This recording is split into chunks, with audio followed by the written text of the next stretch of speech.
like when you say that, it's almost comes across like, do indigenous people want to say, like, kind of operate like not under the United States rules?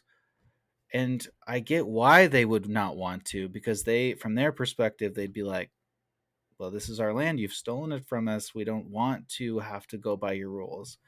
But it just, like, to me, it just feels like, um it's like kind of game over. Like it's been 400 years, and I don't know that, it just seems like European colonies have now formed into the United States, and it's like the whole country, and there's the government and the police and millions of people and city infrastructures. It's like, I just don't know that there's any way to get around the fact that it's already happened, and it's like, it's not whenever Christopher Columbus got here anymore.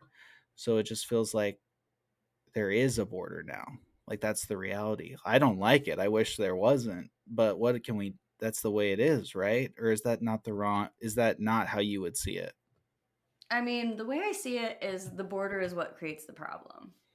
But you're right. There's no way that anybody's gonna just be like, and magically bibbity bobbity boo, no border. Like nobody's Like gonna the actually do that. like the genie Um, can't be put back in the bottle, or whatever that saying is what I kind of, no, you know what I'm saying? Like, it's no. been a long time. Yeah, and that's why that's why there's actually a lot of indigenous people that, say that it's post apocalyptic for indigenous people. Right. Life That's a good today way. is actually post apocalypse. Yeah, that's a really good way of saying it, because it's never going to go back to before. No, no. And it's not apocalypse for everyone. That's the thing about apocalypse is usually when you think apocalypse, you think it's like, oh, it's the ending for everyone. But an apocalypse is not necessarily an ending for everyone. So, but that being said, Native American people are still here. Indigenous people are still here. Their cultures are still here. Their languages are still here. Their songs, their stories, their food. They're not gone. They're not absorbed. There's still distinct cultures and actual sovereign nations that exist within the United States. So, yeah, it's been 400 years, but white people have been 400 years.